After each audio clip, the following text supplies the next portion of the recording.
Et le bonsoir, alors aujourd'hui on se retrouve pour probablement la dernière vidéo, enfin l'une des dernières plutôt, un des derniers patchs qui va arriver, donc je ne referai pas de vidéo, je referai peut-être une vidéo sur le patch notes directement, complet, total, terminé, je ferai peut-être pas une vidéo entière dessus, j'en sais rien, mais en tout cas voilà, la mise à jour est presque terminée, ils ont fait énormément de travail, c'est un truc de dingue, les mises à jour sont magnifiques, c'est très bien, vraiment je suis trop content de ce qu'ils ont fait. Euh, donc ceci étant dit, ça va être un peu compliqué par contre pour un truc, c'est que du coup, petite précision avant de commencer, donc la mise à jour sur PC va sortir le 28, sur console c'est un petit peu plus compliqué, on en a pour 1 à 2 mois pour que la mise à jour sorte sur toutes les consoles en fait simplement. Mais ça veut aussi dire que si c'est aussi long, c'est parce que du coup ils sont en train de travailler sur toutes les autres mises à jour d'avant pour qu'elles sortent toutes en même temps. Ça va être énorme, c'est un peu trop dangereux, c'est un peu compliqué de tout sortir en même temps, mais en même temps c'est impossible de faire autrement, gardez ça à l'esprit. Sinon, ça fait vraiment trop de décalage dans les mises à jour. Ils sont obligés de tout sortir d'un coup. Donc, effectivement, sur console, vous allez avoir des grosses mises à jour qui vont arriver quand la mise à jour arrivera. Avec beaucoup, beaucoup de contenu. Donc, je vous conseille de vraiment bien vous informer dessus. Sur chacune des mises à jour que vous n'avez pas. À part ça, donc, la mise à jour sort donc sur PC le 28. Donc, c'est le lendemain de l'event de la Pride. Donc de l'été, donc c'est-à-dire le 28 encore une fois, et le mois d'après, donc à peu près milieu fin juillet, on aura un deuxième event qui sera l'anniversaire de Trove, donc c'est un event qui est très très lourd et très compliqué, donc ça va faire énormément de contenu, donc truc à garder c'est qubits, flux, donc poche de crédit aussi, enfin crédit en général, et poussière de gemmes. C'est les 4 choses à vraiment garder en priorité. Éventuellement, si vous voulez maxer le Solarion avec les 10 000 qubits nécessaires pour avoir toute la table, ou alors 1500 si vous voulez juste débloquer la classe, euh, essayez de garder une potion d'XP ou deux. Voilà, deux, je pense que c'est assez raisonnable. Voilà. Donc, ceci étant dit, c'est à peu près tout ce que vous avez besoin de savoir pour l'instant. Ça va être impressionnant la sortie de la mise à jour. J'ai hâte de voir comment ça va se passer. Anyways, donc let's parler. Pardon, excusez-moi, on va parler de tout ça et tous ces petits changements. Donc, on a une mise à jour des valeurs des gemmes après le niveau 25, mais aussi des gemmes avant. Enfin, de manière générale, en fait, il y a eu du tuning autour du temps que ça met pour monter le niveau d'une gemme. Effectivement, quand une gemme est plus basse que niveau 25, on va sentir que c'est un tout petit peu plus simple. Et après le niveau 25, ça va vraiment, vraiment très fort se sentir que c'est beaucoup plus simple que sur le PTS il y a quelques jours. On nous avait prévenu que ça allait changer, Dieu merci de toute façon. En revanche, le coût des Sparks ne changera pas. Donc, enfin, si, il a descendu de 35 000 à 30 000 poussières de gemmes, mais on peut les farmer en recyclant des gemmes cristallines qu'on farme en hiver 11. Il y a plusieurs façons de les avoir. C'est plus facile pour monter les niveaux d'une gemme. Enfin voilà. Vraiment, honnêtement, c'est très bien, bien foutu. C'est juste très cher, mais c'est très bien foutu. Ça coûte moins cher en flux. Franchement, c'est bien géré. Donc voilà, ça c'est exactement ce que j'étais en train de dire. Le coût d'amélioration des gemmes cristallines au-dessus du niveau 25 notamment, ça a été vraiment violemment réduit et équilibré. À savoir aussi que donc le recyclage, ça je l'ai pas dit je crois, le recyclage change un petit peu, j'ai pas regardé précisément pour chaque niveau parce que c'est compliqué, ça demande beaucoup de ressources, beaucoup de temps sur le PTS que je n'ai pas. Donc voilà, chaque niveau va rapporter différentes quantités de spark et différentes quantités de poussière de gemmes. Et donc ça, il y a eu des changements au niveau des sparks, donc ils sont pas reprécisés, j'imagine que c'est des changements très mineurs. Ou alors c'est peut-être un reverse sur l'ancien changement qu'il y avait eu un peu plus haut, donc sur une ancienne vidéo, je vous conseille d'aller regarder.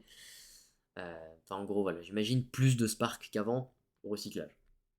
Donc il y a une fixe sur le M2 du Solarion qui fait que quand on change de classe, on gardait l'effet de la chute lente, ça n'existe plus, voilà, on n'a plus la chute lente active. Donc c'est la flare, donc c'est le M2, le tir de l'arc chargé. Ensuite, on a un réglage de fausses informations, donc notamment, enfin c'est pas notamment, c'est surtout sur l'Uber 1. Il y avait un prérequis, je crois, de rang de pouvoir qui était faux.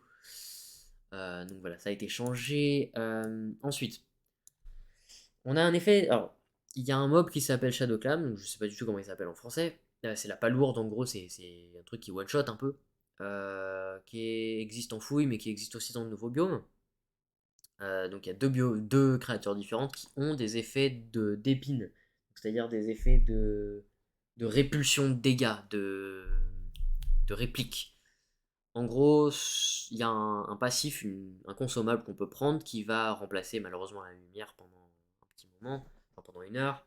Et ensuite, vous pouvez reprendre la lumière, mais voilà, si vous voulez être prévenu que vous avez besoin d'arrêter de taper le mob parce qu'il va mettre sa réflexion de dégâts et que vous allez vous faire one shot, bah il y a un consommable qui fait ça. C'est un peu dommage, je trouve que ça remplace la nourriture carrément. Je pense que ça aurait dû être un buff. Autrement, on peut carrément prendre un mode, ou alors ça peut être simplement un changement de base dans le jeu. Donc, de manière générale, c'est un bon changement, mais ça reste quand même un truc qui peut être amélioré. On a donc une mise à jour des 5 étoiles pour que, donc c'est un petit bug qu'on avait, c'était qu'un boss de donjon de 3 étoiles, par exemple, que ce soit en géode, enfin en monde de géode supérieur dans les donjons 5 étoiles, ou alors dans les donjons 5 étoiles du nouveau biome, il y avait un problème qui faisait que tous les boss de 3 étoiles, tous les boss 3 étoiles du donjon 5 étoiles, tombaient à la fin un mini coffre vraiment tout petit, de donjon 1 étoile. Et c'est complètement buggé parce qu'en fait c'est un coffre tout petit, enfin de donjon 1 étoile du coup, mais qui loot le loot habituel des donjons 3 étoiles. Et sachant que les donjons 5 étoiles du nouveau biome, tous les coffres à chaque fois ils sont trop petits et ils ont des loots variés. Et ça a été fixe du coup pour que les coffres soient bien foutus. Voilà. Ensuite, on a remis les donjons 3 étoiles, euh, même en Uber 11.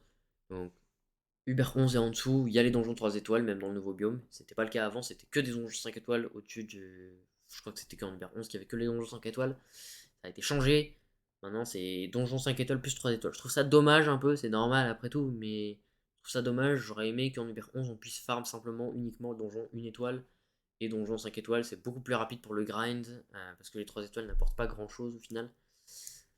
À part la diversité des donjons, ça n'apporte pas grand chose de spécifique. En plus, notamment niveau XP, ça change presque rien.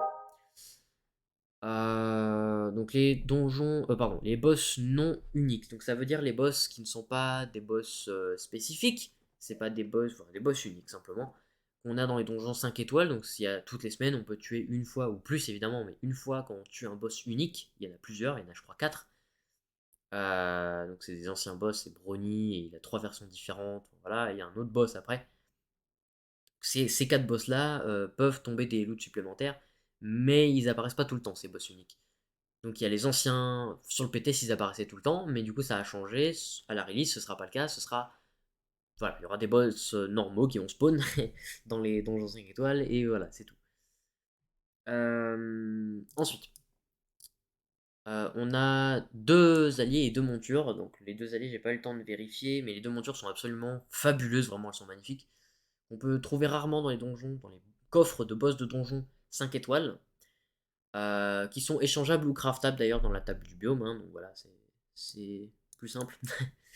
Le taux de drop est assez bas, hein, disons que c'est moins rare qu'une monture de fouille, mais en même temps, comme ça peut se farm H24, c'est pas si cauchemardesque que ça à farm, donc voilà, ne vous inquiétez pas, c'est autour de 1 ou 2%, je crois, c'est tranquille. Honnêtement, 1 ou 2%, c'est très élevé, hein. D'expérience, c'est très élevé, 1 ou 2%. Donc réglage d'un problème affectant les scrolls, donc notamment le scroll de réduction de dégâts. Il y a des problèmes encore avec les scrolls qui vont changer, notamment le fait qu'on peut en acheter avec des qubits. Ça devrait être illégal simplement, parce qu'on a besoin des qubits pour beaucoup trop de choses, notamment passer ses gemmes de stellaire en cristallin. Donc bon, en tout cas il y a des bugs, et notamment pour l'appliquer et avoir le scroll, donc il y a des fixes par rapport à ça. C'est bien. Il y a déjà des ajustements d'animation pour le Solarion, ajustements qui ne sont pas finaux, c'est-à-dire qu'il y a d'autres ajustements à faire. Il y a encore des petits bugs d'animation, notamment avec l'arc et l'aura, enfin l'aura de l'arc. Les VFX sont un peu problématiques et un peu mal faites, et décalées, et pas de la bonne taille, enfin bref, pas le bon angle non plus, bon, peu importe. Il y a un réglage de son des pas de votre personnage. Il y a des classes et des persos, des joueurs qui ont des problèmes de son avec leur perso, c'est réglé. Même moi j'ai eu ce problème et vraiment ça va faire du bien à mes oreilles, moi qui suis sensible au son. Donc on a un petit changement qui suit un autre changement qui était arrivé plus tôt, qui avait été oublié. C'est en gros les trophées de Tour de l'Ombre se cumulent, mais le trophée spécifiquement du Pickboard ne se cumulait pas jusqu'à présent, et maintenant il peut se cumuler et se mettre sur un seul stack. Voilà, c'est à peu près tout ce que vous avez besoin de savoir pour la mise à jour. Encore une fois, économiser de la poussière de gemmes, des qubits, des flux, des crédits, de la potion d'XP éventuellement pour farm, éventuellement faire son stuff cristallin, bon, voilà. Faire son stuff cristallin pour le Solarion, pardon, à l'avance. Ceci étant dit, si vous avez des questions, n'hésitez pas, à la prochaine tout le monde, bye.